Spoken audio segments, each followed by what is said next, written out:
Бисмиллахир-рахманир-рахим. Аллах Таалага чексиз мактоолор, пайгамбарыбызга салам салаваттар болсун. Урматтуу мусулман бир тууган, бүгүнкү күндө аялдардын көпчүлүгү күйөөсүнүн мээнетин баалабай калды. Эркек болгондон кийин табыш керек да деген жаман ой менен каалагандай төгүп чачып иштетип калышты. Натыйжада бул үйдөн берекени качырат. Эгер үйдө аял сарамжалдуу болбосо, үйдөн кут береке кетип калат. Атыгүл кээ бир аялдар күйөөсүнүн тапканына такыр ыраазы болбойт. Бул көрүнүш албетте бул тозокко жетелейт. Себеби пайгамбар саллаллаху алейхи вассалам хадисинде мындай дейт: тозокто адамдардын көпчүлүгү аялдар экен. Алар куфурлук, капырлык себептен тозокко түшүшөт дегенде бирөө: "О Аллахтын элчиси, алар эмне Аллах Таалага капырлык кылабы?" дейт. Пайгамбар саллаллаху алейхи вассалам айтат: "Жок, алар күйөөлөрүнө капырлык кылышат." Мындайча айтканда, күйөөсү канча жакшылык кылса да, аял айтат: "Сенден эч жакшылык күтпөдүм, сенден эч жакшылык көрбөдүм" деп айта беришет. Мына бул аялдар тозокко түшө турган аялдар. Бул темага байланыштуу бир окуя айта кетейин. Бир отунчу болот. Ал азап тозок менен күндө отун терип келет.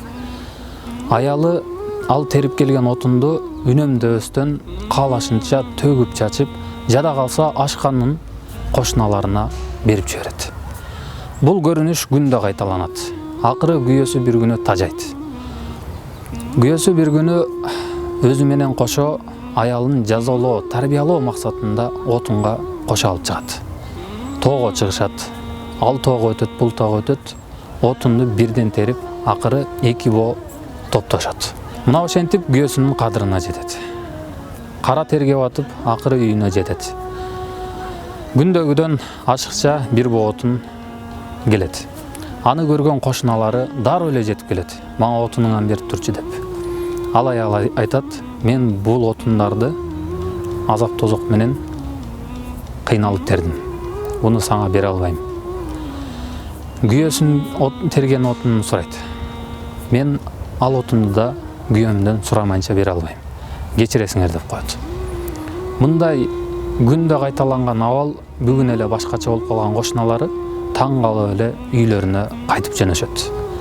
Бул жерден алына турган сабак, урматтуу мусулман бир тууган, урматтуу эркектер, албетте кээ бир аялдарга практика жүзүндө, иш жүзүндө көрсөтүү менен түшүндүрүш керек. Кээ бир аялдарга көрсөтүп коюш керек. Мисалы, бир бөлмөлүү батирде жашасаңыз, аялыңыз күндө ызы чуу салса, уруш жаңжал болуп атса, анда сиз кайрымдуулукка чыгып, кедей жашап жаткан үй бүлөлөрдү бир көргөзүп коюңуз. Мына ошондо ал аялдар өздөрүнө сабак ала алат. Мындайча айтканда, туура жашоого умтулушат.